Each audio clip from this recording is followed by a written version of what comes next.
Hello दोस्तों, आप सभी का हमारे परीक्षा बिंदु चैनल पर स्वागत है।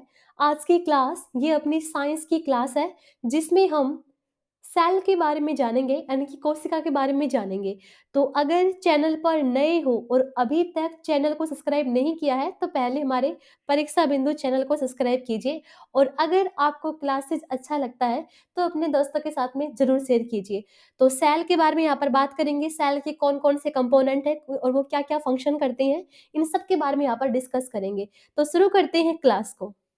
तो यहाँ पर हमें बात करनी है कोशिका के बारे में यानी कि सेल के बारे में यहाँ पर हमें बात करनी है। तो सेल ये जितने भी अपने लिविंग्स हैं उनकी स्मॉलेस्ट यूनिट, सजीवों की सबसे छोटी इकाई ये क्या होती है, अपनी कोशिका ही होती है। और सजीवों का जो अपना कार्यात्मक और संरचनात्मक इकाई होती है वो भी क्या होती है, भी कोशिका, यानी कि जितने भी लिविंग्स हैं उनकी स्ट्रक्चरल और फंक्शनल यूनिट क्या होती है लाइफ की, कोशिका ही होती है। कोशिका की खोज सबसे पहले रॉबर्ट हुक के द्वारा 1665 में की गई और रॉबर्ट हुक ने जिस कोशिका की खोज की थी वो एक मर्त्य कोशिका थी। तो यानी कि रॉबर्ट हुक के द्वारा मर्त्य कोशिका की खोज की गई, लेकिन पहली बार बताया तो इन्होंने रॉबर्ट हुक ने ही कोशिका के बारे में, इसीलिए father of cytology, father of cytology. अब ये साइटोलॉजी क्या होता है, तो साइटोलॉजी ये वो टर्म है जिसमें हम सेल के बारे में स्टडी करते हैं, यानी कि साइंस की वो ब्रांच जिसमें हम सेल के बारे में स्टडी करते हैं उसको हम क्या बोलेंगे, साइटोलॉजी। तो फादर ऑफ साइटोलॉजी यानी कि कोशिका विज्ञान का जनक ये कहा जाता है रॉबर्ट हुक को। उसके बाद में आते हैं साइंटिस्ट एक ल्यूमेन हॉक, इनके द्वारा 1676 में जीवित कोशिका की खोज की जाती है और ल्यूमन हॉक के द्वारा अन्य चीज़ों की भी खोज की जाती है, जैसे आरबीसी। आरबीसी की खोज भी ल्यूमन हॉक के द्वारा ही की गई। प्रोटोजोआ की खोज, प्रोटोजोआ की जो खोज है वो भी ल्यूमन हॉक के द्वारा ही की गई थी। संसार की सबसे छोटी कोशिका माइकोप्लाज्मा की है जो एक प्रकार का बैक्टीरिया है, और संसार की सबसे बड़ी कोशिका स्तुरमुर्ग का अंडा संसार की सबसे बड़ी कोशिका है। कोशिका के प्रकार के बारे में देख लेते हैं एक बार। तो कोशिका के प्रकार में प्रोकैरियोटिक और यूकैरियोटिक टाइप होते हैं कोशिका के। इससे पहले हम थोड़ा एक बार डिस्कस कर लेते हैं। एक तो आपने सुना है भी एक कोशिकीय जीव, एक कोशिकीय जीव यानी कि वो जीव जिनमें सिर्फ एक ही कोशिका पाई जाती है, एक ही सेल पाई जाती है, उनको हम बोलते हैं एक कोशिकीय जीव।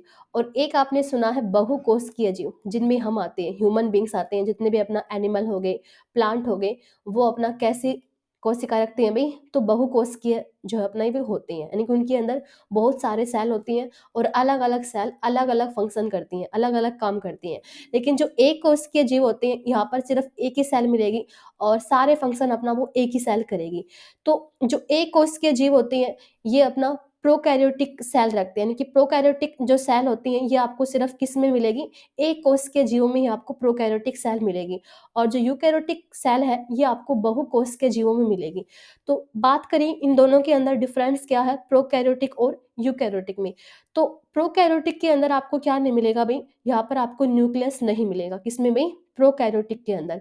लेकिन जब बात करें यूकैरियोटिक में तो यहाँ पर आपको क्या मिलता है, पूर्ण विकसित केंद्रक यहाँ पर पाया जाता है। तो यहाँ पर अपना न्यूक्लियस पाया जाता है यूकैरियोटिक सेल में। केंद्रक झिल्ली यानी कि न्यूक्लियस मेम्ब्रेन और केंद्रिका अनुपस्थित होते हैं। यहाँ पर ना ही तो केंद्रक झिल्ली होती है और ना ही यहाँ पर केंद्रिका होता है, किसमें भी, प्रोकैरियोटिक में। लेकिन केंद्रक झिल्ली और केंद्रिका उपस्थित होते हैं अपना प्रोकैरियोटिक सेल में। इनमें पाए जाने वाले गुणसूत्र जो आनुवांशिक पदार्थ द्वारा निर्मित होते हैं इनके अंदर पाए जाते हैं। और बात करेंगे अपना किस में पाए जाते हैं, तो सर्कुलर फॉर्म में पाए जाते हैं, किसके अंदर में, प्रोकैरियोटिक के अंदर। तो कोशिका द्रव्य में झिल्ली युक्त सभी कोशिकांग जो है वो उपस्थित होते हैं अपना यूकैरियोटिक में। कोशिकांग मतलब कोशिका के अलग अलग अंग, जैसे राइबोसोम हो गया, गोल्जिकाई हो गया, लाइसोसोम, माइटोकॉन्ड्रिया, ये सारे आपको यहाँ पर जो है वो प्रेजेंट मिलते हैं। यहाँ पर भी अपना राइबोसोम होता है, लेकिन यहाँ पर छोटे राइबोसोम जो आपको प्रेजेंट मिलेंगे किसमें भी, प्रोकैरियोटिक कोशिका में। इसमें 70s प्रकार के क्या मिलते हैं भी, राइबोसोम मिलते हैं। और यहाँ पर 70s और 80s प्रकार के राइबोसोम पाए जाते हैं यूकैरियोटिक कोशिका में। इसमें एक से अधिक गुणसूत्र पाए जाते हैं, यानी कि बहुत सारे अपना गुणसूत्र पाए जाते हैं किसमें भी, यूकैरियोटिक कोशिका में। और विषाणु जीवाणु, क्योंकि जो विषाणु और जीवाणु है ये एक कोश के जीव हैं, तो इनको छोड़कर ये कोशिकाएं सभी पौधों जंतुओं में पाए जाते हैं। यानी कि जो यूनिसेलुलर जीव होते हैं उनके अंदर आपको कौन सी टाइप की सेल मिलती मिलती है, प्रोकैरियोटिक सेल जो है आपको मिलेगी। पार्ट्स ऑफ ए सेल, तो यहाँ पर हमें नॉर्मली दो सेल्स के बारे में ही डिस्कस करना है। एक तो है अपना एनिमल सेल यानी कि जंतु कोशिका, और दूसरा है प्लांट सेल यानी कि पादप कोशिका। इन दोनों के बारे में हमें यहाँ पर डिस्कस करना है। तो एनिमल सेल, इसमें सेल वॉल अब्सेंट होती है, यानी कि इसमें क्या नहीं पाई जाती भाई, कोशिका भित्ति नहीं पाई जाती। किसमें भाई, जंतु कोशिका में कोशिका भित्ति नहीं होती। Nucleus present centre of the cell, अपना जो सेल है उसके बिल्कुल बीच में आपको क्या मिलेगा, कोशिका के अंदर मिलेगा। Storage material is in glycogen form, यानी कि यहाँ पर जो अपना स्टोर फूड होता है एनिमल सेल के अंदर वो क्या होता है भी, ग्लाइकोजन। और ग्लाइकोजन एक प्रकार से क्या है, कार्बोहाइड्रेट है glycogen.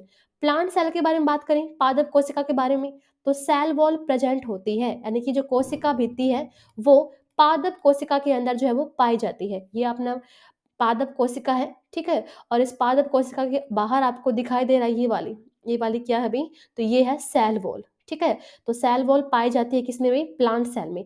Nucleus present peripheral of the cell, ये अपना क्या है, तो ये अपना न्यूक्लियस है भाई। Storage material is in starch form, तो यहाँ पर जो अपना स्टोर फूड होता है प्लांट सेल के अंदर वो आपको किस फॉर्म में मिलता है, तो वो मिलता है आपको स्टार्च की फॉर्म में। तो एनिमल सेल के बारे में बात करते हैं, तो an animal cell is the smallest biological unit of life found in animals, यानी कि सजीवों की जो अपना जीव होते हैं, एनिमल्स होते हैं, उनकी जीवन की सबसे छोटी इकाई क्या होती है, सेल ही होती है। तो इन 1665 रॉबर्ट हुक ऑब्जर्व्ड सेल इन ए कॉर्क स्लाइस, यानी कि उन्होंने एक लकड़ी के छाल से अपना एक जो है वो एक तरीके से उसने कॉर्क लिया और उसके ऊपर जो उसने ऑब्जर्व किया तो उसने पाया कि उसमें क्या है, सेल है। लेकिन जो वो सेल उनके द्वारा मिली थी वो कैसी सेल थी भाई, तो वो थी मर्त सेल भाई, मर्त कोशिका। तो रॉबर्ट हुक के द्वारा डेड सेल की जो है वो खोज की गई थी, लेकिन पहली बार सेल के बारे में बताने वाले यही व्यक्ति हैं, इसीलिए इनको फादर ऑफ साइटोलॉजी भी कहा जाता है। किसको भी, रॉबर्ट हुक को। In 1674 the first man to witness a live cell under a microscope was Anton van Leeuwenhoek. पहली बार जो है एक जीवित कोशिका की खोज ये एंटोन वोमेन ल्यूमेनहुक के द्वारा 1674 में की गई। और इनके द्वारा मैंने आपको बताया है शुक्राणु की खोज यानी कि स्पर्म की खोज भी किसने की थी भाई, इन्होंने की थी, ल्यूमेनहुक के द्वारा ही। और इनके द्वारा ही जो है वो प्रोटोजोआ की भी खोज की गई थी, प्रोटोजोआ की खोज और आरबीसी की खोज भी इन्होंने की थी। और मैंने बताया है कि यहाँ पर अपना एनिमल सेल के बाहर आपको क्या प्रेजेंट नहीं मिलेगा, सेल वॉल प्रेजेंट नहीं होता भाई, सेल वॉल प्रेजेंट नहीं होता किसके अंदर भी, एनिमल सेल में जो है वो सेल वॉल प्रेजेंट नहीं होता। प्लांट सेल के बारे में बात करते हैं, तो plant cell is the smallest biological unit of life found in plants, यानी कि प्लांट की भी अपनी सबसे छोटी जो होती है अपनी इकाई वो क्या होती है भी, कोशिका ही होती है। तो cell wall present in plant cell, यानी कि जो अपना पादप कोशिका है इसके बाहर आपको क्या मिलेगी, इसके बाहर आपको कोशिका भित्ति मिलेगी, अपना सेल वॉल मिलेगी, ठीक है, प्लांट सेल। और जो ये सेल वॉल होती है जो प्लांट में पाई जाती है, प्लांट के बाहर होती है सेल वॉल, ये बनी किससे होती है भी, तो ये सेलुलोज से बनी होती है। जो सेलुलोज एक प्रकार से क्या है, तो ये एक प्रकार से कार्बोहाइड्रेट है, कार्बोहाइड्रेट है सेलुलोज। और सेलुलोज की क्या बनी होती है, सेल वॉल बनी होती है प्लांट सेल में। और सेल वॉल के बारे में बात करें तो जो सेल वॉल होती है एक तरीके से क्या काम करती है, तो ये सेल को प्रोटेक्शन देने का काम करती है, सेल को प्रोटेक्शन देने का काम करती है, सेल को शेप देने का काम करती है, सेल को साइज देने का काम करती है भी क्या, सेल वॉल। यानी ह्यूमन बींग्स के अंदर जो है वो सेल वॉल नहीं होती, लेकिन जितने भी अपने प्लांट सेल है उसके अंदर आपको क्या मिलेंगी, उसमें आपको जो है वो सेल वॉल मिलेंगी। कुछ और भी हैं जैसे बैक्टीरिया, कुछ बैक्टीरिया ऐसे होती हैं जिनमें सेल वॉल होती हैं और कुछ बैक्टीरिया ऐसे होती हैं जिनके अंदर सेल वॉल नहीं होती। तो इसके बारे में थोड़ा डिस्कस कर लेते हैं यहाँ पर। तो यहाँ पर हम एक बार सेल वॉल के बारे में ही डिस्कस कर लेते हैं, कोशिका भित्ति के बारे में यहाँ पर बात कर लेते हैं एक बार। तो जो कोशिका भित्ति होती है मैंने आपको बताया है ये किस में प्रेजेंट नहीं होती भाई, तो जो एनिमल सेल होती है यानी कि जंतु कोशिका उसमें सेल वॉल प्रेजेंट नहीं होती। बात करें प्लांट सेल में, तो प्लांट सेल में क्या होती है भाई, प्लांट सेल में सेल वॉल प्रेजेंट होती है, ठीक है। और जो प्लांट सेल के अंदर सेल वॉल होती है वो किससे बनी होती है, तो वो बनी होती है भाई सेलुलोज से। और सेलुलोज क्या है एक प्रकार से, तो सेलुलोज एक प्रकार से कार्बोहाइड्रेट है भाई, ठीक है।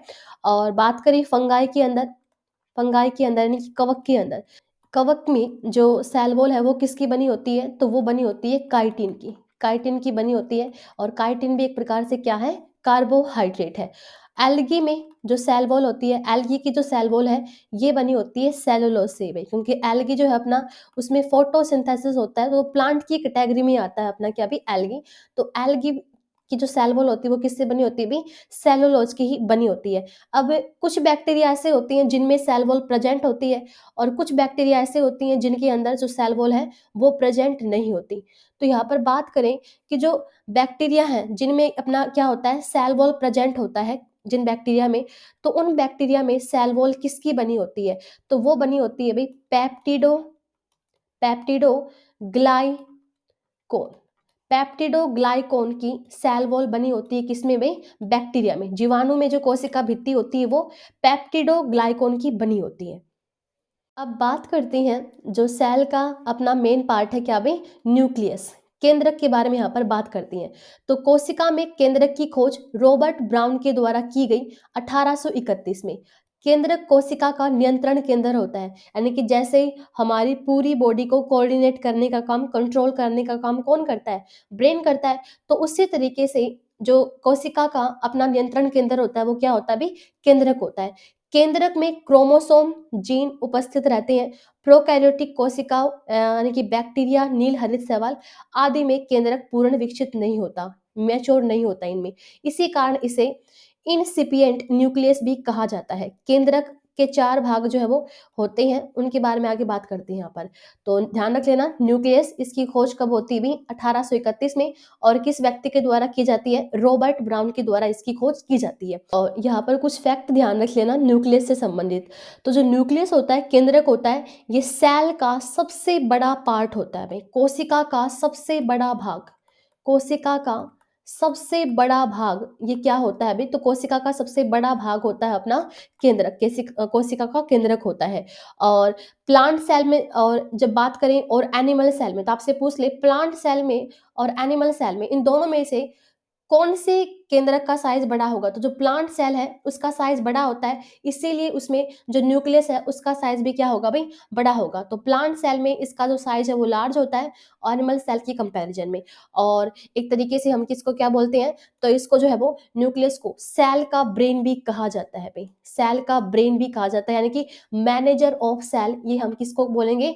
न्यूक्लियस को बोलेंगे भाई। और कुछ सेल ऐसी होती हैं जिसके अंदर क्या नहीं पाया जाता भाई? न्यूक्लियस नहीं पाया जाता, जैसे आरबीसी है। आरबीसी में क्या नहीं मिलता भाई? तो आरबीसी में जो है वो न्यूक्लियस नहीं पाया जाता। और एक अपना प्लांट के अंदर आपने एक उत्तक का नाम सुना होगा, फ्लोएम भाई, फ्लोएम, जो फूड को ट्रांसफर करने का काम करता है। तो फ्लोएम के अंदर अपना होती है सीव सेल भाई, सीव सेल। और इन सीव सेल के अंदर आपको क्या प्रेजेंट नहीं मिलेगा? न्यूक्लियस प्रेजेंट नहीं मिलेगा। तो मैंने आपको बताया है कि न्यूक्लियस के 4 पार्ट हैं, तो एक 4 पार्ट को देख लेते हैं एक बार। तो पहला होता है केंद्रक झिल्ली में। जैसे मान लो अपना ये कोई सेल है और इस सेल में क्या मिलेगा आपको? न्यूक्लियस मिलेगा, केंद्रक मिलेगा। और इस न्यूक्लियस के बाहर आपको इस तरह से कोई मेम्ब्रेन मिलती है, तो इस मेम्ब्रेन को हम क्या बोलते हैं? न्यूक्लियर मेम्ब्रेन बोलते हैं, यानी कि न्यूक्लियस के बाहर वाली मेम्ब्रेन को हम न्यूक्लियर मेम्ब्रेन बोलते हैं। तो यह दोहरी परत की एक झिल्ली है जो केंद्रक को चारों ओर से घेरती है। इसके द्वारा केंद्रक कोशिका द्रव्य से अलग रहता है। बाहरी झिल्ली अंतःप्रद्रवी जालिका से जुड़ी होती है जिस पर राइबोसोम भी पाए जाते हैं। और यहाँ पर ध्यान रख लेना, जो अपना न्यूक्लियस मेम्ब्रेन होता है ये लिपोप्रोटीन की बनी होती है भाई, लिपोप्रोटीन की बनी होती है क्या भाई? Nuclear membrane. नेक्स्ट पार्ट है न्यूक्लियोप्लाज्मा भाई, तो यानी कि न्यूक्लियस के अंदर जो अपना लिक्विड फिल होता है ये वाला, तो इसको हम क्या बोलते हैं? तो इसको बोला जाता है केंद्रक द्रव्य। तो केंद्रक के अंदर गाढ़ा, अर्ध तरल और पारदर्शी द्रव्य पाया जाता है, जिसे क्या कहा जाता है भाई? जिसे केंद्रक द्रव्य कहा जाता है। और इसी केंद्रक द्रव्य के अंदर आपको क्या मिलते हैं? क्रोमैटिन मिलते हैं भाई। क्या मिलते हैं आपको? क्रोमैटिन मिलते हैं, जो अपना धागा नुमा संरचना होती है उनकी, और उनके अंदर डीएनए और आरएनए बनते हैं। और ये भी ध्यान रख लेना, जो न्यूक्लियोप्लाज्मा है ये कलरलेस होता है भाई, ये कलरलेस होता है, रंगहीन होता है, इसका कोई भी कलर नहीं होता भाई, ठीक है। और इसके अंदर आपको क्या मिलेंगे? तो इसके अंदर आपको राइबोसोम मिलते हैं और इसके अंदर ही आपको एंजाइम जो है वो मिलेंगे, किसमें भी? न्यूक्लियोप्लाज्मा में। न्यूक्लियोलस में केंद्रिका, जो केंद्रिका है ये जो है वो क्या काम करती है, तो केंद्रक के अंदर केंद्रक द्रव्य में एक छोटी गोलाकार झिल्ली रहित रचना पाई जाती है। यानी कि मान लो ये कोई अपनी सेल है, इस सेल के अंदर क्या है, अपना न्यूक्लियस है। न्यूक्लियस के अंदर जो है अपना क्या है भाई, कोशिका द्रव्य है। और इसी कोशिका द्रव्य के अंदर आपको कुछ इस तरीके से मिलती है भाई, क्या, न्यूक्लियस, ठीक है, न्यूक्लियोलस, केंद्रिका। तो केंद्र के अंदर केंद्रक द्रव्य की एक छोटी गोलाकार झिल्ली रहित रचना पाई जाती है, जिसे केंद्रिका कहते हैं। कोशिका विभाजन में, यानी कि जब अपना सेल डिवीजन होता है तो उसमें केंद्रिका का विशेष महत्व होता है। यह राइबोसोम आरएनए का संश्लेषण स्थल भी है, अतः इसे आरएनए भंडार गृह कहा जाता है। यहाँ पर अपना आरएनए बनता है भाई, ठीक है, आरएनए बनता है यहाँ पर, इसीलिए भंडार गृह कहा जाता है आरएनए का। सक्रिय रूप से प्रोटीन संश्लेषण करने वाली कोशिकाओं में केंद्रिका की संख्या अधिक व उनका आकार भी क्या होता है भी, बड़ा होता है। नेक्स्ट पार्ट है क्रोमेटिन जालिका। तो क्रोमेटिन जालिका केंद्रक द्रव्य में अत्यधिक महीन व विस्तृत धागे नुमा संरचनाएं होती हैं। यानी कि केंद्रक द्रव्य के अंदर कुछ आपको इस तरीके से संरचनाएं मिलेंगी, जिन्हें क्रोमेटिन जाल कहा जाता है। विभाजन के समय यही क्रोमेटिन जाल संघनित व्यवस्थित होकर मोटी छड़ जैसी हो जाती हैं, जिसे गुणसूत्र यानी कि क्रोमोसोम कहा जाता है। यानी कि क्रोमोसोम तभी दिखाई देंगे सेल के अंदर जब क्या होता है भी, सेल डिवीजन होता है। क्रोमेटिन डीएनए व प्रोटीन से बनी एक क्या होती है भी, रचना होती, संरचना होती है अपनी। तो क्रोमेटिन किसके बने होते हैं भी, तो क्रोमेटिन जो है अपना आरएनए और डीएनए और प्रोटीन से बने होते हैं भी, क्या, क्रोमेट अपना क्रोमेटिन नेटवर्क। नेक्स्ट पार्ट है डीएनए भाई। तो डीएनए जो है deoxy ribo nucleic acid, DNA DNA एक न्यूक्लिक एसिड है जो प्रोटीन के साथ मिलकर गुणसूत्र की संरचना बनाता है। यह कोशिका के केंद्रक में धागे रूप में फैला रहता है। डीएनए की कुछ मात्रा केंद्रक के अतिरिक्त माइटोकॉन्ड्रिया, माइटोकॉन्ड्रिया के पास में खुद का डीएनए होता है। और क्लोरोप्लास्ट जो अपना प्लांट सेल का भाग है, क्लोरोप्लास्ट में उसमें भी पाया जाता है क्या भी, डीएनए।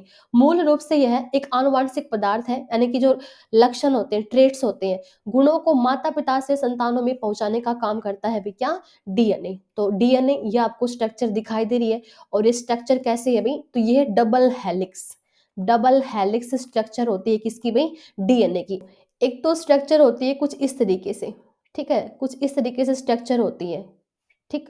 तो इसको तो हम बोलेंगे डबल हेलिक्स, यानी कि द्विकुंडली नुमा, द्विकुंडली नुमा संरचना होती है किसकी भाई, डीएनए की। और एक अपना सिंगल, तो सिंगल होती है ये किसकी, तो ये होती है आरएनए की। तो सिंगल जो अपना हेलिक्स स्ट्रक्चर होती है वो किसकी होती है, आरएनए की। और डबल हेलिक्स स्ट्रक्चर ये किसकी होती है, डीएनए की होती है। एक बार डीएनए के बारे में थोड़ा यहाँ पर डिस्कस कर लेते हैं भाई, ठीक है। तो जो डीएनए है इसके बारे में पहली बार मॉडल दिया था, और ये मॉडल जो है वो किन साइंटिस्ट ने दिया भाई, तो ये मॉडल दिया वॉटसन, वॉटसन और क्रिक के द्वारा भाई।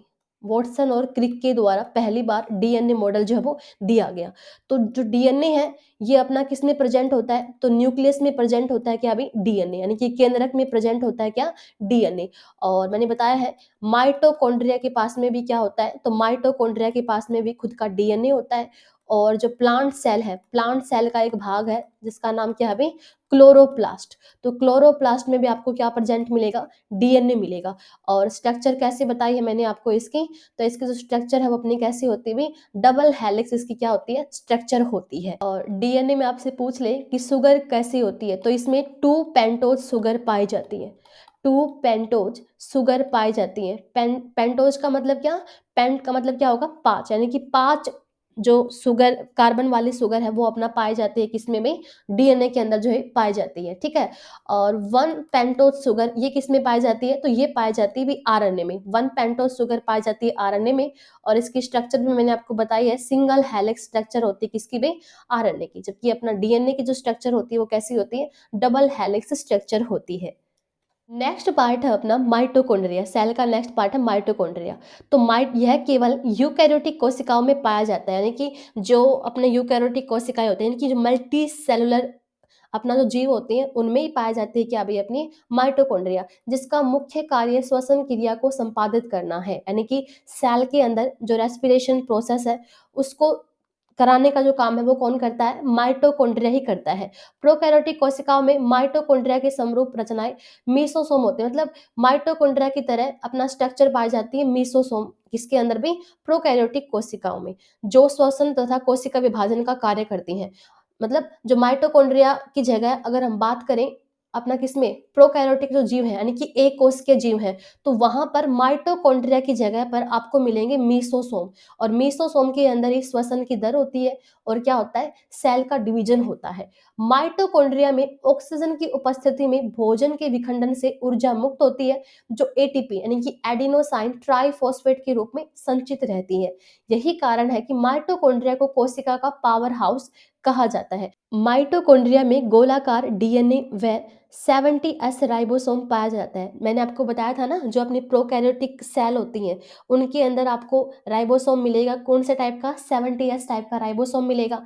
और जो डीएनए मिलेगा वो भी आपको सर्कुलर स्ट्रक्चर में ही मिलता है, किसमें भी, प्रोकैरियोटिक कोशिकाओं में। तो माइटोकॉन्ड्रिया में भी जो अपना डीएनए होता है वो सर्कुलर होता है और 70s राइबोसोम पाया जाता है। तो यहाँ पर आप क्या देख रहे हो, ये एक ऐसा जो अपना सेल ऑर्गेनल है जिसके अंदर खुद का तो क्या होता है, खुद का ही डीएनए होता है और क्या होता है, राइबोसोम यानी कि अपना जो प्रोटीन वगैरह है ये खुद ही बना लेता है, क्या भी, माइटोकॉन्ड्रिया। तो ये कुछ इस तरीके से माइटोकॉन्ड्रिया होता है। ठीक है, ये आपको जो स्ट्रक्चर दिखाई दे रही है ये वाले स्ट्रक्चर, यहाँ पर अपना क्या फिल होता है अभी, मैट्रिक्स यानी कि यहाँ पर लिक्विड जो है वो फिल होता है। और ये अपना बाहरी झिल्ली है और ये वाले जो है वो क्या है भाई, ये है आंतरिक झिल्ली। ठीक है, और यहाँ पर अपना यहाँ पर क्या स्टोर होती है भाई, तो यहाँ पर एटीपी जो एनर्जी है यहाँ पर क्या होती है भाई, स्टोर होती है। ठीक है, तो आपको ध्यान रखना है क्या भाई, माइटोकॉन्ड्रिया के अंदर क्या होता है, सेलुलर रेस्पायरेशन होता है। सेलुलर रेस्पायरेशन जो प्रोसेस है ये सेल के कौन से पार्ट में होती है, माइटोकॉन्ड्रिया में होती है। ठीक है, और जो माइटोकॉन्ड्रिया है इसको क्या कहा जाता है भाई, तो इसको सेल विद सेल भी कहा जाता है भाई। ठीक है, कोशिका के साथ में कोशिका, ये किसको कहा जाता है, माइटोकॉन्ड्रिया को, क्योंकि इसके पास खुद का ही क्या होता है, डीएनए होता है और खुद का ही क्या होता है, राइबोसोम होता है।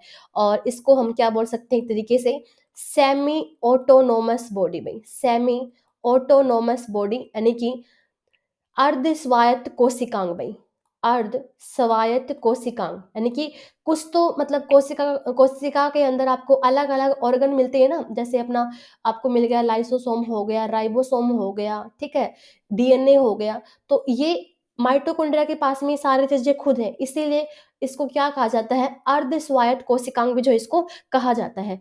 और मैंने बोला है सेलुलर रेस्पायरेशन, तो ये क्या होता है भाई, जैसे अपना आपको पता है ईस्ट सेल के पास में क्या होता है, ग्लूकोज होता है, तो C6H12O6, जब इसके पास में क्या आती है, ऑक्सीजन आती है, तो ये अपना ब्रेक डाउन होता है और किस में टूटता है भी, ये एटीपी एनर्जी के फॉर्म में ये टूटता है और साथ में अपना CO2 बनती है और क्या बनता है, वाटर बनता है। तो यहाँ पर जो एटीपी एनर्जी बनती है तो वो कहाँ पर जाकर स्टोर होती है, तो ये माइटोकॉन्ड्रिया में जाकर के स्टोर होती है भाई। ठीक है, यहाँ पर अपना क्या स्टोर होती है, एटीपी एनर्जी जो यहाँ पर स्टोर होती है। ठीक है, तो इसीलिए माइटोकॉन्ड्रिया को क्या कहा जाता है, तो माइटोकॉन्ड्रिया को पावर हाउस ऑफ सेल कहा जाता है। तो माइटोकॉन्ड्रिया, तो it is the power plant of the cell that generate the energy necessary to cells, यानी कि ये इतनी एनर्जी जनरेट करता है जितना सेल को रिक्वायरमेंट होता है।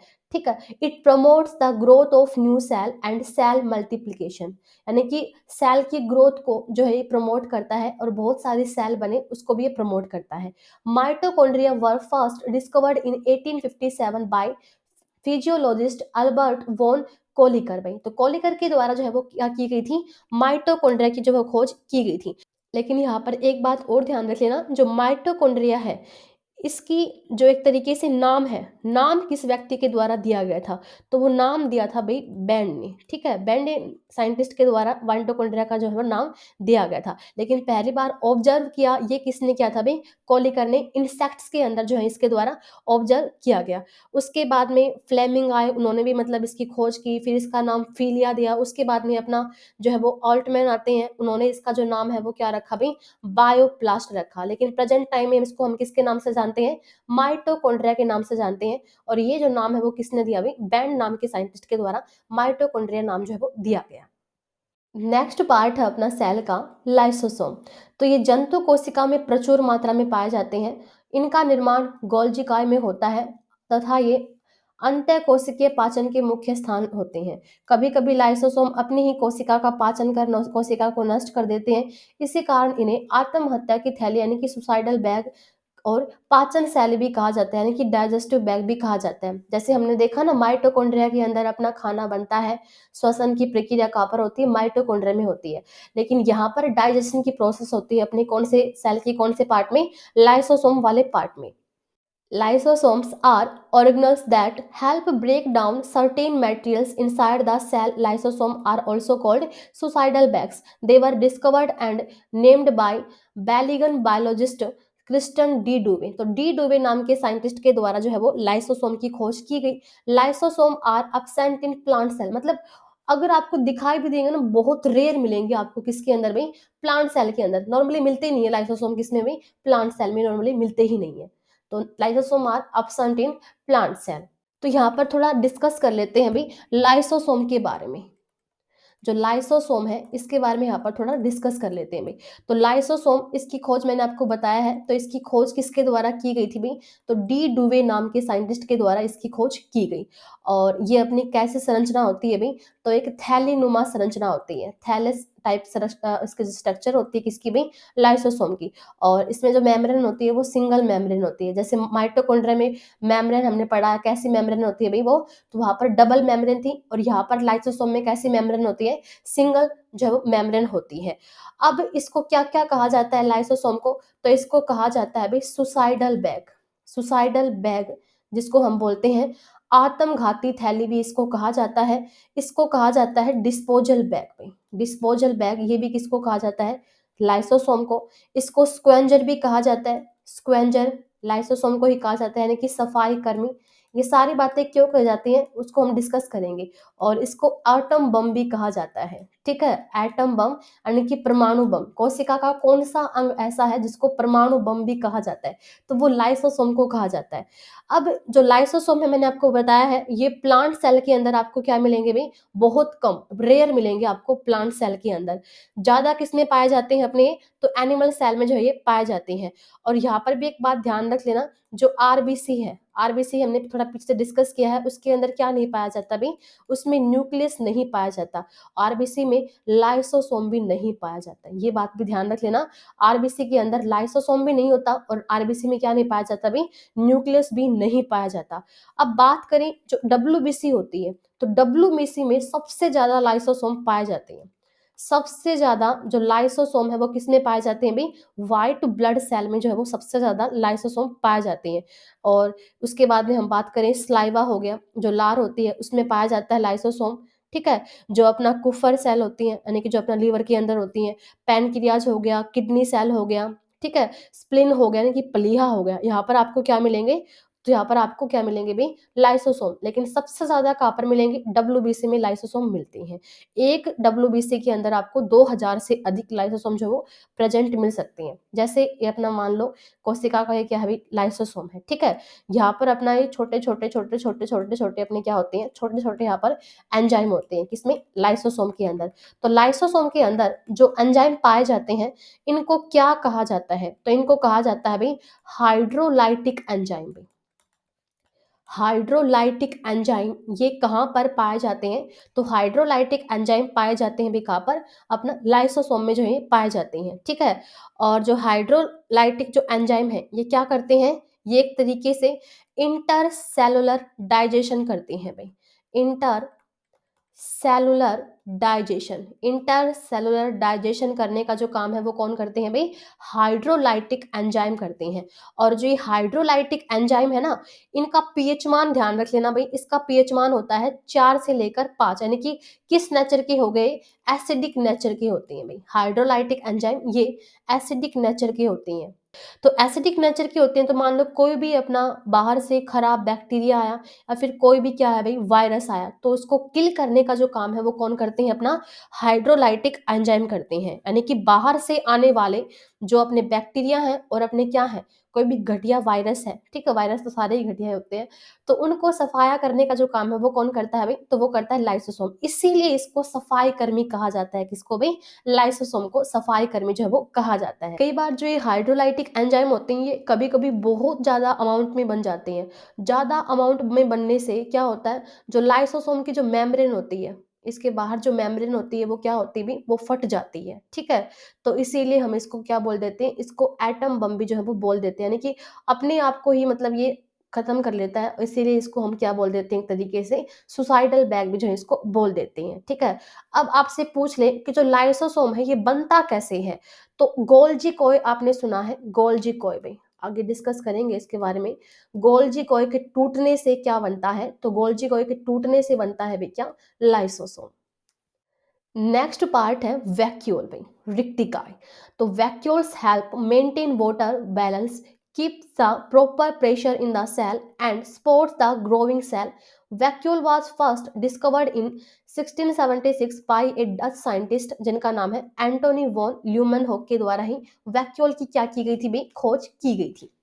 तो ये जो वैक्यूल्स होती हैं ये अपना दोनों सेल में आपको प्रेजेंट मिलेंगे, ये आपको जो है वो प्लांट सेल में भी प्रेजेंट मिलेंगे और एनिमल सेल के अंदर भी जो आपको ये प्रेजेंट मिलेंगे, लेकिन ज़्यादा अमाउंट में आपको प्रेजेंट मिलेंगे प्लांट सेल में। पादप कोशिकाओं में ज़्यादा पाए जाते हैं वे क्या, वैक्यूल्स में। तो यहाँ पर कुछ इंपॉर्टेंट फैक्ट देखते हैं अपना वैक्यूल्स के बारे में। तो वैक्यूल्स इसकी खोज किसके द्वारा की गई थी भाई, अपना एंटोनी वॉन ल्यूमेनहोक के द्वारा जो इसकी खोज की गई थी। जो वैक्यूल्स हैं ये बोथ सेल में पाए जाते हैं भाई, बोथ सेल मतलब अपना ये प्लांट सेल में भी आपको प्रेजेंट मिलेंगे और किस में मिलेंगे भी, एनिमल सेल में भी आपको जो है प्रेजेंट मिलेंगे क्या भी, रिक्टिकाई, ठीक है। लेकिन जब बात करें अपना प्लांट सेल में तो इनका जो साइज है वो लार्ज होता है भी, तो लार्जर इन प्लांट सेल, और प्लांट सेल के अंदर ये आपको इनकी संख्या जो है वो ज़्यादा मिलती है। एनिमल सेल की कंपैरिजन में प्लांट सेल में रिक्तिकाएँ ज़्यादा होती हैं, ठीक है। ये सेल का वो पार्ट होता है जो ऑलरेडी क्या होता है अभी, खाली होता है। क्या होता है, एक तरीके से खाली होता है। प्लांट का ये वो भाग होता है जो क्या होता है अभी, प्लांट सेल का ये वो भाग होता है जो पहले से ही खाली होता है। इसीलिए इसको क्या बोला जाता है अभी, पॉकेट ऑफ सेल भाई, पॉकेट ऑफ सेल। ये किसको कहा जाता है, तो पॉकेट ऑफ सेल ये कहा जाता है भाई किसको, रिक्तिका, यानी कि वैक्यूल को जो है वो क्या कहा जाता है अभी, पॉकेट ऑफ सेल कहा जाता है। फिर बाद में आकर के यहाँ पर अपना ऑर्गेनिक कंपाउंड जो है यहाँ पर स्टोर होते हैं, वाटर स्टोर होता है यहाँ पर, ठीक है, और ग्लूकोज वगैरह भी यहाँ पर अपना स्टोर होते हैं किसमें भी, वैक्यूल्स में, ठीक है। और प्लांट सेल के जब बारे में बात करती हैं तो उसमें जो रिक्तिकाएं पाई जाती हैं, तो रिक्तिकाओं के बाहर आपको क्या मिलेगी, एक मेम्ब्रेन मिलेगी, एक झिल्ली मिलेगी, और ये झिल्ली जो है इसको क्या बोला जाता है, तो इसको बोला जाता है अभी टोनोप्लास्ट। क्या बोला जाता है, टोनोप्लास्ट। तो टोनोप्लास्ट ये रिक्तिका की बाहर ही अपनी क्या होती है, एक झिल्ली होती है प्लांट के अंदर, प्लांट के अंदर इसको क्या कहा जाता है अभी, टोनोप्लास्ट जो इसको कहा जाता है, ठीक है। और ये भी ध्यान रख लेना कि मैंने बोला है कि आपको प्लांट सेल में मिलेगा और एनिमल सेल में, लेकिन ज़्यादा कहाँ पर, प्लांट सेल में, क्योंकि रिक्वायरमेंट जो है वैक्यूल्स की वो ज़्यादा कहाँ पर होती है, वो प्लांट्स के अंदर होती है। ये बहुत नेसेसरी है अपना प्लांट सेल के लिए, क्योंकि जो पेड़ पौधे अपना फोटोसिंथेसिस करते हैं, तो जितना जो वॉल्यूम होता है प्लांट सेल के अंदर, उसका 90% जो वॉल्यूम होता है वो अपना किसकी वजह से होता है भी, वैक्यूल्स की वजह से ही होता है, ठीक है। तो और एक तरीके से और भी ध्यान रख लेना, अमीबा के अंदर, अमीबा में जो भोजन का पाचन होता है, अमीबा में भोजन का जो पाचन होता है वो भी कौन करवाता है अभी, तो वो भी कहाँ पर होता है, तो वैक्यूल्स के अंदर ही होता है, रिक्तिकाओं में ही होता है, क्या क्या अभी, अमीबा के अंदर डाइजेशन की प्रोसेस, ठीक है। तो ये ध्यान रख लेना, ये अपना जो क्या है अभी, रिक्तिका है ये बोथ सेल के अंदर पाई जाती है, प्लांट सेल में भी और एनिमल सेल में, लेकिन ज़्यादा कहाँ पर पाई जाती है, प्लांट सेल में, क्योंकि प्लांट सेल के अंदर जो अपना जो फोटोसिंथेसिस प्रोसेस होता है, जिसके अंदर अपना क्या होता है, प्लांट सेल अपना खाना वगैरह बनाते हैं, जहाँ पर अपना वाटर भी स्टोरेज ज़्यादा होता है। तो यहाँ पर जो 19% जो वॉल्यूम होता है प्लांट सेल के अंदर वो किसकी वजह से होता है भाई, तो वो वैक्यूल की वजह से ही होता है। नेक्स्ट पार्ट है सेल का राइबोसोम। तो ये राइबो न्यूक्लिक अम्ल यानी कि आरएनए व प्रोटीन से बनी संरचनाएं हैं जिन पर कोई आवरण नहीं होता, यानी कि जो राइबोसोम है इनके ऊपर क्या नहीं मिलता भाई, कोई भी मेम्ब्रेन नहीं मिलता। ध्यान रख लेना, राइबोसोम के ऊपर कोई भी मेम्ब्रेन नहीं मिलती। जैसे हमने पढ़ा है ना, लाइसोसोम के ऊपर सिंगल मेम्ब्रेन थी, माइटोकॉन्ड्रिया के ऊपर डबल मेम्ब्रेन थी, लेकिन राइबोसोम के ऊपर कोई भी क्या नहीं मिलती, आपको मेम्ब्रेन नहीं मिलेगी। ये अंतःप्रद्रवी जालिका की झिल्लियों के सतह पर सटे होते हैं। अंतःप्रद्रवी जालिका यानी कि जो एंडोप्लाज्मिक रेटिकुलम है उनकी झिल्लियों की सतह पर सटे होते हैं, या फिर अकेले या गुच्छों में कोशिका द्रव्य में बिखरे रहते हैं। जंतु कोशिका में इन्हें सर्वप्रथम जॉर्ज पैलेट नामक वैज्ञानिक ने खोजा था, यानी कि आपसे पूछ ले राइबोसोम की जो खोज है वो किसके द्वारा की गई थी, तो पैलेट नाम के साइंटिस्ट ने भी, ठीक है।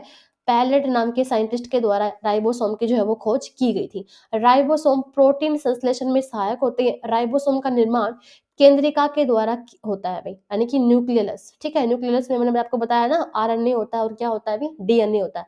तो वहां पर जो आरएनए होता है वो अपना एक तरीके से राइबोसोम का निर्माण करने, मतलब राइबोसोम के लिए होता है। राइबोसोम अपना क्या करता है, प्रोटीन का निर्माण करने का जो है काम करता है। तो यहाँ पर हम राइबोसोम के एक्स्ट्रा फैक्ट जानेंगे। राइबोसोम जो है वो क्या क्या काम करता है। तो एक बात तो ये ध्यान रख लेना, ये एनिमल सेल और प्लांट सेल, एनिमल सेल और प्लांट सेल में दोनों में होता है भी क्या, राइबोसोम। इसमें क्या नहीं पाई जाती, तो इसके ऊपर कोई भी क्या नहीं होती भी, मेम्ब्रेन नहीं होती राइबोसोम में। ठीक है, इसका दूसरा नाम हम बोल सकते हैं प्रोटीन फैक्ट्री में। राइबोसोम को क्या कहा जाता है, तो राइबोसोम को प्रोटीन फैक्ट्री, क्योंकि जो प्रोटीन बनता है कोशिका के कौन से भाग में बनता है अभी, राइबोसोम में ही बनता है। ठीक है, प्रोटीन फैक्ट्री भी जो इसको कहा जाता है। ठीक है, और आपसे पूछ ले कि जो एंडोरेटिकुलम है भाई, एंडोरेटिकुलम यानी कि अंतःद्रवी जालिका, एंडोरेटिकुलम। तो कुछ एंडोरेटिकुलम के अंदर आपको क्या मिलेगा, राइबोसोम जो है आपको प्रेजेंट मिलेगा, और कुछ में नहीं मिलेगा। तो जिन एंडोप्लाज्मिक रेटिकुलम के अंदर राइबोसोम जो है वो नहीं मिलता, तो वो अलग होती हैं। तो एंडोप्लाज्मिक रेटिकुलम ये भी अपना दो तरह का होता है। एक तो होता है रफ एंडोप्लाज्मिक रेटिकुलम, और एक होता है भाई क्या, सॉफ्ट एंडोप्लाज्मिक रेटिकुलम। यानी कि ये तो वो होते हैं जहां पर अपना क्या नहीं होता भी, जिन पर राइबोसोम प्रेजेंट नहीं होता। और जो रफ एंडोप्लाज्मिक रेटिकुलम है, यहाँ पर आपको क्या मिलेगा, राइबोसोम प्रेजेंट मिलेगा। तो वो जो सतह होती है वो क्या होती है भी, हार्ड होती है। तो वो इसीलिए उसको रफ एंडोप्लाज्मिक रेटिकुलम, और ये अपना स्मूथ एंडोप्लाज्मिक रेटिकुलम जहां पर राइबोसोम प्रेजेंट नहीं होता। जो स्मूथ एंडोप्लाज्मिक रेटिकुलम है, यहाँ पर अपना बनते हैं फैट भाई। ठीक है, फैट बनता है। और यहाँ पर क्या बनता है भाई, तो यहाँ पर बनता है प्रोटीन भाई। ये प्रोटीन का निर्माण करते हैं एक तरीके से, और यहाँ पर अपना फैट का क्या होता है भाई, संश्लेषण होता है। ठीक है, तो ध्यान रख लेना, हमारी बॉडी के अंदर जो है वो 10 मिलियंस क्या होती हैं भाई, आपको पर सेल के अंदर 10 मिलियंस आपको क्या मिलेंगी, राइबोसोम मिलेंगे। राइबोसोम के भी अपने दो पार्ट होते हैं। राइबोसोम दो टाइप के होते हैं, बस आपको टाइप ही ध्यान रख लेना यहाँ पर। तो एक तो होता है 70S राइबोसोम, और एक होता है भी 80S राइबोसोम भाई। ठीक है, 70S राइबोसोम और 80S। एस यहाँ पर क्या है भाई, तो एस है यहाँ पर सैड बेरी भाई। ठीक है, सैड बेरी अपना एस को रिप्रेजेंट करता है। तो राइबोसोम के कितने पार्ट होते हैं, 70S और 80S। आपने शुरुआत में पढ़ा था ना कि जो माइटोकॉन्ड्रिया होता है या फिर जो यूकैरियोटिक कोशिकाएं होती हैं, उनमें कौन सा राइबोसोम प्रेजेंट होता है, 70S राइबोसोम जो है वो प्रेजेंट होता है। यानी कि बैक्टीरिया वगैरह के अंदर आपको 70S राइबोसोम जो है आपको प्रेजेंट मिलेगा भाई। ठीक है, तो राइबोसोम के अंदर अपना कौन सा आरएनए होता है, आरएनए होता है। ठीक है, आरएनए जो अपना किसका निर्माण करता है भाई, प्रोटीन का निर्माण करता है। तो प्रोटीन का जो अपना सिंथेसिस होता है, संश्लेषण होता है, वो अपना आरएनए में होता है भाई। ठीक, तो ध्यान रख लेना यहाँ पर राइबोसोम के बारे में। नेक्स्ट है गोल्जी कॉय में। तो गोल्जी कॉय को पौधों में डिक्टियोसोम कहा जाता है। पौधों में इसको बोला जाएगा डिक्टियोसोम, यानी कि जो प्लांट की सेल होती है उसमें इनको बोला जाता है डिक्टियोसोम। गोल्जी कॉय का मुख्य कार्य मैक्रोमोलिक्यूल्स जैसे कार्बोहाइड्रेट हो गया, लिपिड हो गया, प्रोटीन हो गया, न्यूक्लिक एसिड हो गया, इनका पैकिंग करना भाई, पैकेजिंग करना, इनका स्टोरेज करना और सेक्रेशन करना, वो काम कौन करता है, गोल्गी कॉय करता है। गोल्गी कॉय ग्लाइकोलिपिड व ग्लाइकोप्रोटीन निर्माण का क्या है ये प्रमुख स्थल है। Golgi apparatus, it is the part that helps transport, sorting and modification of both protein and lipid in a cell. Golgi जो इसका नाम है वो एक कैमिलो गोल्गी के द्वारा इसकी खोज की गई थी, इसीलिए इसका नाम जो है वो गोल्गी रखा गया। Discovered the Golgi apparatus in 1898 in nerve cell. तो नर्व सेल के अंदर जो है पाया था भाई क्या, गोल्गी apparatus। तो यहाँ पर होता क्या है, अपना ट्रांसपोर्ट करने में हेल्प करता है, सॉर्टिंग करने में हेल्प करता है, मॉडिफिकेशन करता है किसका भी, प्रोटीन और लिपिड का। किसमें, सेल के अंदर अपना मॉडिफिकेशन करने का काम करता है, प्रोटीन और लिपिड का। एंडोप्लाज्मिक रेटिकुलम, तो endoplasmic reticulum transports nutrition from one part of the cell to other two types of it are smooth and endoplasmic reticulum and rough endoplasmic reticulum. मैंने आपको बताया है दो तरह के होते हैं, एक तो होते हैं स्मूथ और एक होते हैं भी अपना क्या रफ। रफ किसकी वजह से, जिस पे आपको राइबोसोम प्रेजेंट मिलेगा वो तो होते हैं रफ, और जिन पर आपको राइबोसोम प्रेजेंट नहीं मिलेगा वो होते हैं क्या, स्मूथ। तो ये तो अपने फैट का, लिपिड का सिंथेसिस करते हैं भी क्या, जो अपना स्मूथ एंडोप्लाज्मिक रेटिकुलम होते हैं, और जो रफ एंडोप्लाज्मिक रेटिकुलम होते हैं ये प्रोटीन सिंथेसिस में हेल्प करते हैं। तो endoplasmic reticulum was discovered by Keith R Porter and Thomson in 1945। अब क्वेश्चंस डिस्कस कर लेते हैं।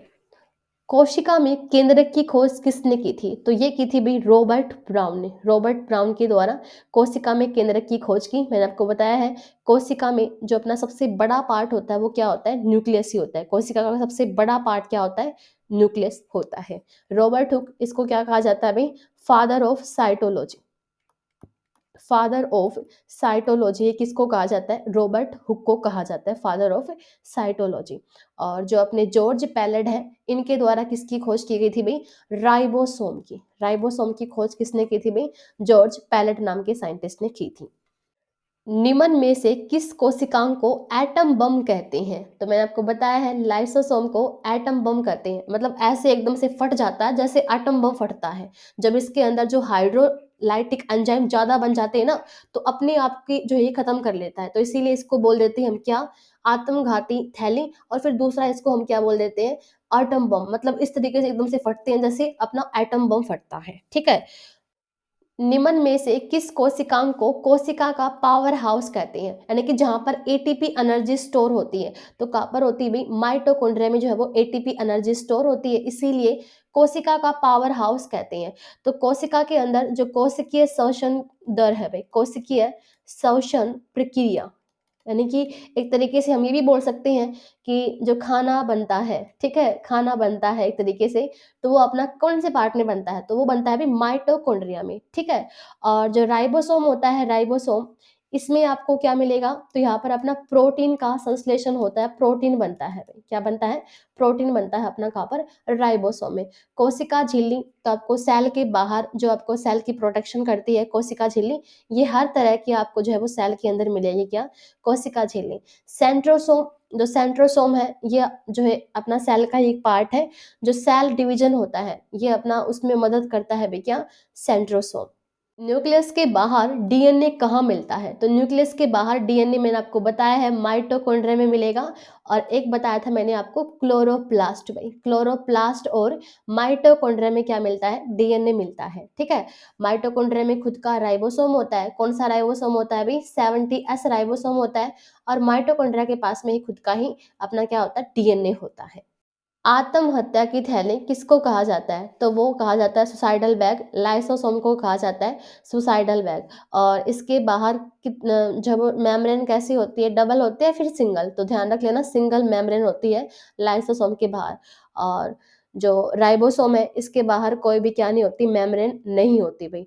माइटोकॉन्ड्रिया में कैसी मेम्ब्रेन होती है, डबल मेम्ब्रेन होती है माइटोकॉन्ड्रिया में। आपसे पूछ ले largest cell in universe, largest cell in universe में, तो वो किसकी है, तो स्तुरमुर्ग अंडा भाई, ठीक है। जो स्तुरमुर्ग अंडा है इसकी सबसे बड़ी क्या है भाई, कोशिका है, ठीक है। Longest cell of human body, मानव शरीर की सबसे लंबी कोशिका, मानव शरीर की सबसे लंबी कोशिका कौन सी होती है, तो वो होती है भी तंत्रिका कोशिका, न्यूरॉन जो है वो क्या होती है, सबसे लंबी। लेकिन आपसे पूछे मानव शरीर की सबसे बड़ी कोशिका कौन सी होती है, तो बड़ी में ध्यान रख लेना वो होती है भी अंडाणु, यानी कि ओवा। जो ओवा है ये मानव शरीर की सबसे बड़ी कोशिका। और मानव शरीर की सबसे छोटी कोशिका, मानव शरीर की सबसे छोटी कोशिका कौन सी होती है, तो वो होती है भी शुक्राणु, स्पर्म। जो शुक्राणु है यानी कि स्पर्म, ये मानव शरीर की सबसे छोटी कोशिका, ये मानव है भाई, ध्यान रख लेना, ठीक है। मानव की बड़ी कोशिका क्या होती है, अंडाणु होती है। इस यूनिवर्स की सबसे छोटी कोशिका किसकी होती है, बैक्टीरिया की होती है। इस यूनिवर्स की सबसे छोटी कोशिका किसकी होती है, बैक्टीरिया की। और जो बैक्टीरिया में भी आपको ध्यान रख लेना किसकी, मैंने आपको बताया है कौन से बैक्टीरिया की सबसे छोटी कोशिका होती है भाई, तो वो होती है अपना एक माइकोप्लाज्मा बैक्टीरिया है भाई, ठीक है? माइकोप्लाज्मा बैक्टीरिया इसकी सबसे छोटी कोशिका होती है। और एक बात और ध्यान रख लेना, जो माइकोप्लाज्मा बैक्टीरिया है ना, इसके बाहर कोई भी क्या नहीं होती, सेल वॉल प्रेजेंट नहीं होती भाई, ठीक है? सेल वॉल प्रेजेंट नहीं होती माइकोप्लाज्मा के बाहर, ठीक है? तो ये जो की पॉइंट मैंने आपको बताए हैं, ये भी ध्यान रख लेना, ये भी इंपॉर्टेंट है। ध्यान रखना, लंबी आय यानी कि लॉन्गेस्ट पूछे तो आपको आंसर करना है तंत्रिका कोशिका, और लार्जेस्ट पूछे मानव शरीर की तो आपको आंसर करना है भाई क्या, अंडाणु यानी कि ओवा भाई, ठीक है? आप हमें सोशल मीडिया पर इंटरेक्ट कर सकते हैं। हमारा फेसबुक पर है परीक्षा बिंदु चैनल, इंस्टा पर परीक्षा बिंदु है, टेलीग्राम पर है एग्जाम पॉइंट 121 और यूट्यूब पर है परीक्षा बिंदु चैनल। तो ये थी अपनी आज की क्लास। आई होप आप सभी ने काफ़ी इंजॉय किया होगा। अगर आप चैनल पर नए हो और अभी तक चैनल को सब्सक्राइब नहीं किया है तो प्लीज़ चैनल को सब्सक्राइब कीजिए और अपने दोस्तों के साथ में ज़रूर शेयर कीजिए।